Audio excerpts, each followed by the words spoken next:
Everyone talks about retinol like it's the gold standard for anti-aging and pigmentation. But here is the problem. Most people quit retinol before it even starts to work. You know why?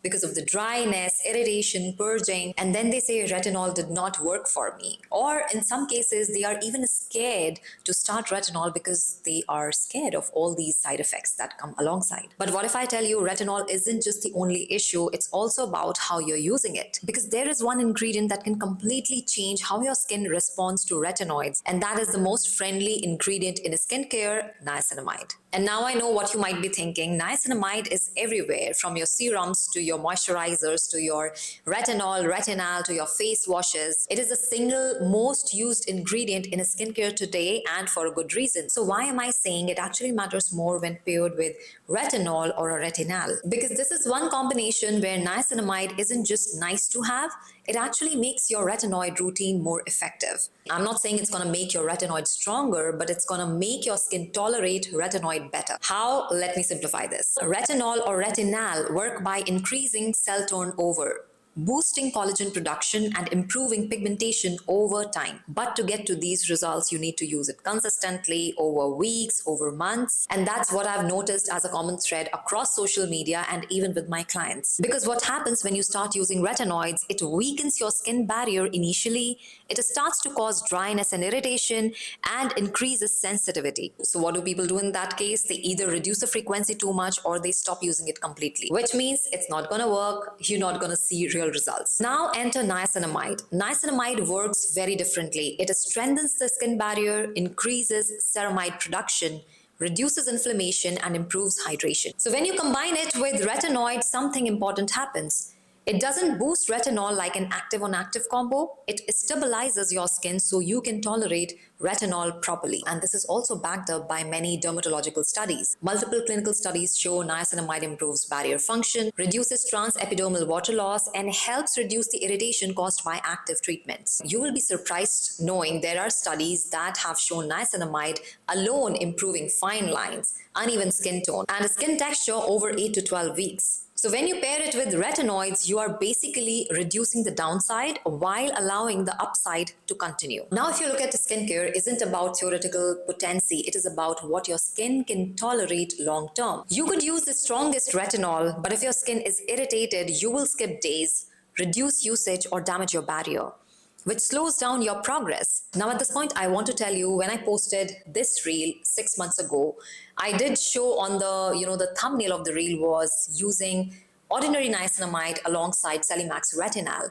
Now, a lot of you said it is a horrific combo and it is gonna irritate the skin like hell. But in my personal use, where I use ordinary niacinamide 10% alongside Celimax retinol and also alongside many other retinol and retinol, I was able to use stronger formulas more consistently. I experienced less irritation, and the combination did help maintain my barrier. Now, if you compare the two routines, the first one where you were using the strongest retinol and the second one where you were using a gentler retinol alongside niacinamide, the second routine will always outperform the first one every single time. And I have seen this play out on my own skin. I was already using a retinol that had niacinamide in the formula, but I still added a separate niacinamide serum, especially from the ordinary alongside it.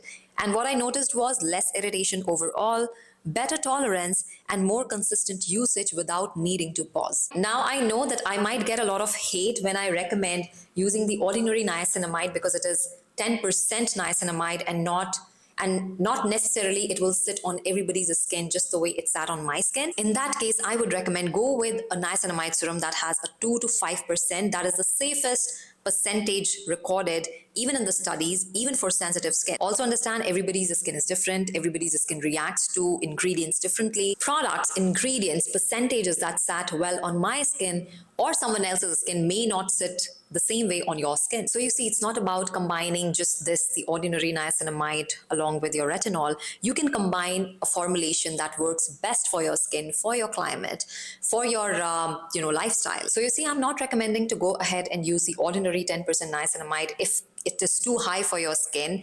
Work with the percentage that your skin can tolerate better long term. And that's what we discuss in my one-to-one skincare roadmap sessions. If you're confused about which skincare product to use. There are so many out there in the market, which will work best for your skin, your climate, your lifestyle, how to pair them right, how to use them alongside other actives in your skincare routine, how often to use one active in your skincare routine throughout the week. It's a 1 hour deep dive call into all of these with added 7 to 10 days email message support. You can ask me anything, any confusion, how to layer product texture, and a 15th day calibration call where we will look at how we can scale up results, what actives to keep, what actives to remove, how often you should go in the phase 2 with one active. So if that is something of your interest, link is in the pinned comments and the description. Now coming back to this combo of niacinamide and retinol, frankly speaking, it made my routine more sustainable, and that's what improved my results. Number one option, you can look for a formulation that has niacinamide alongside retinol. It would be preferable if you have niacinamide in the first 6 ingredients. Option 2, if your retinol or retinyl does not have niacinamide in it, get another niacinamide serum. Work with formulation that's meant for your skin type. Layer a niacinamide serum first and then your retinol, depending on the consistency and the product texture.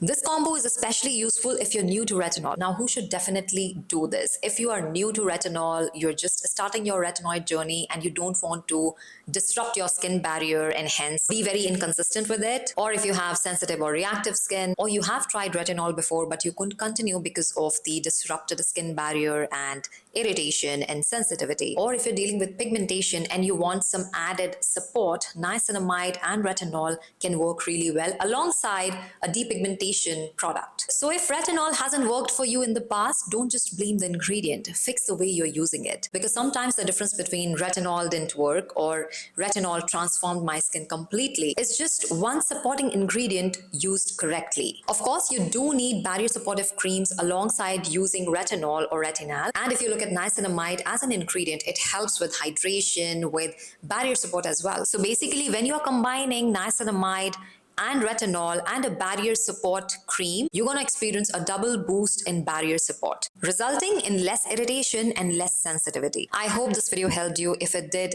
do let me know in the comments. Do let me know if you're going to try this. And that is all for today's video. I'll see you guys in my next video. Until then, stay tuned, stay beautiful.